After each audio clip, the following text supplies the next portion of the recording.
How to build a Blackgates Sweet Pea 5-inch gauge locomotive. This is part 6, a visit to Blackgates Engineering to buy some Sweet Pea locomotive parts. This makes the job so much easier. On the day I went to Blackgates Engineering, the weather was atrocious, so I substituted the high-speed run to Blackgates with some footage that I already had. I think, speaking from a male point of view, as you get older, and particularly if you live by yourself like I do, things that wouldn't have bothered me years ago, these days I find quite irritating. I don't really want locomotive parts under or on my kitchen table. Even without the locomotive on the kitchen table, it's generally fairly messy, and there's usually a bottle of wine and other interesting things on there.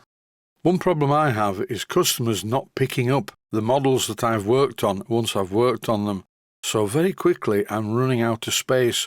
And the other reason currently, as I've mentioned before, is that on my main workbench in the main workshop is a Sweet William, and that's very big. But the good news is it's almost finished and it's been picked up on the 3rd of February 2024. All that's left to do on it is to seal the saddle tank and make the blower pipe. I decided to bite the bullet and change the layout of the workshop that is built onto the house, and now I do have a little space.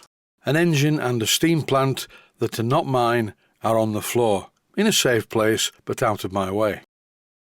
For my Patreon supporters, I do apologise about the lateness today of this video, because Monday afternoon I was over at Blackgates Engineering and yesterday morning I was having a blood test.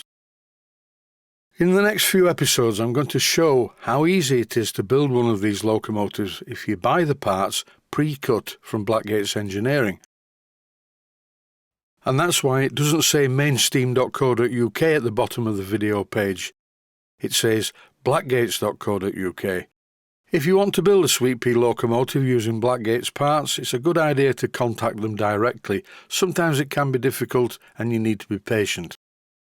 Currently I'm showing laser cut parts. These are the frames, and in the previous clip I showed the buffer beam and the drag beam, which is really the rear buffer beam, but it won't be having any buffers on it. These parts are beautifully made, and even the holes that need drilling in them are pre-marked so you know where to drill them. There are a couple of reasons why I'm building this Sweet Pea in an odd sort of a roundabout way. Really, I could just buy the parts from Blackgates and machine them all, and I would have a Sweet Pea in no time at all. And hopefully without any mistakes such as you see here. This hole is in the wrong place, and there are other things quite wrong with the existing components, but I can repair these, and by doing that it will make an interesting tutorial. What I'm doing here is using a large spanner to very carefully lever off the other steam chest. I started off with a screwdriver, now I've moved on to a spanner. Just to mention that you need to have a gentle touch when doing this so you don't break anything. My career has jumped around over the years. It started off with an electronic engineering apprenticeship, but they put me in the machine shop drilling holes. And when I complained about this, all I got back from them was, "Now then lad, you've got to serve this stint in machine shop."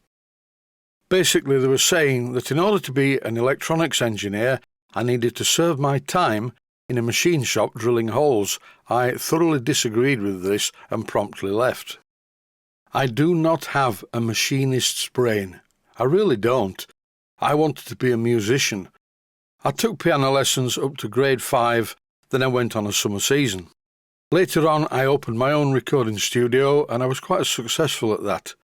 I'm still a musician and I still have the recording studio. And at no time did my career options include be a machinist. It's something that I don't really like doing.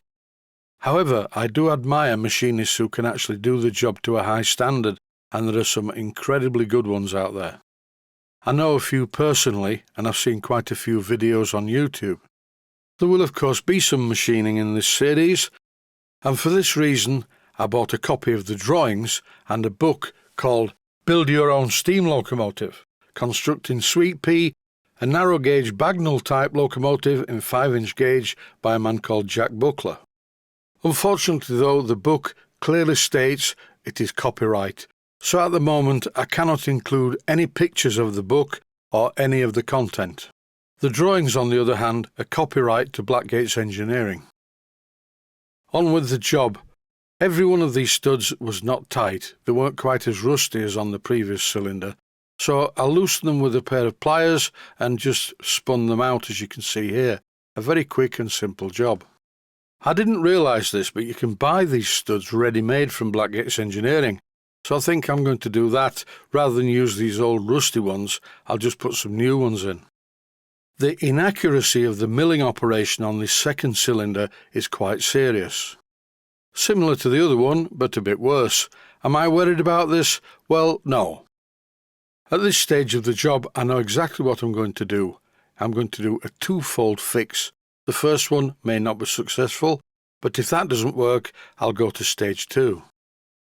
So the holes in the steam chests are in the wrong place, and the centre hole for the exhaust is badly machined, and also on this there's a bad mark on the port face. Am I getting concerned about this problem? No, not at all, because I like fixing things. My only concern with the sweet pea that I bought is the boiler. I don't know at this stage how bad it is and whether I can repair it. I'll find that out when I start working on it. But as I've mentioned several times before, I cannot start this series in earnest until I get 3 jobs out of the way, one of them being the Sweet William. There's also Stuart number 9 to do, and there's a steam plant that I need to finish. That has to be done for Easter. When I went over to Blackgates Engineering, it was to collect a load of parts. I don't actually need a lot of these parts, but I wanted to show you them and what they look like when you buy them new. There are quite a lot of castings and pre-made parts in this box, but I won't be able to show them all in this episode because there are too many.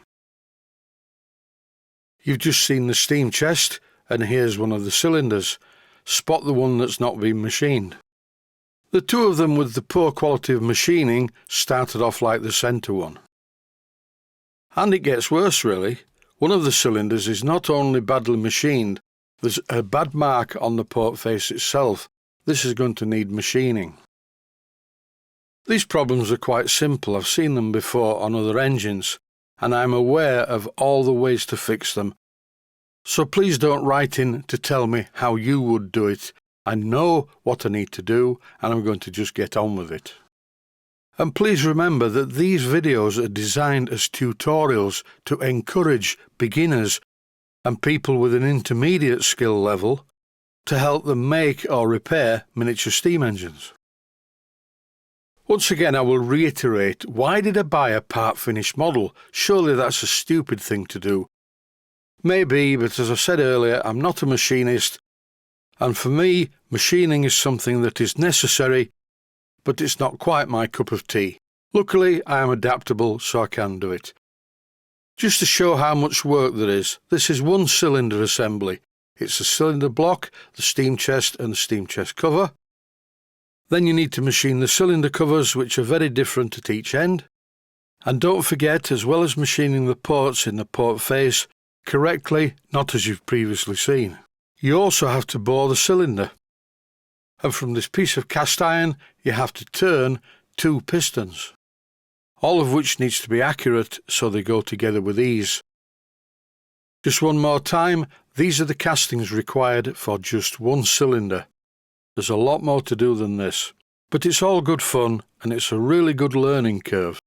That's why it's a good idea to choose an engine like a Sweet Pea, because it's not as complicated as a Flying Scotsman. John Holroyd at the Steam Workshop was working on a 7 1/4 inch gauge Caprotti valve gear Duke of Gloucester, but it's not a good idea to choose an engine like that for a first attempt. And to conclude this episode, stay safe, stay healthy, thanks for watching, and I hope you found it useful. Please take the time to visit my main Steam Models website and click on the section of the website that says Video Playlists. And by doing that, you can find other videos that you may like to watch. And by using the playlists, you can actually watch the videos back to back.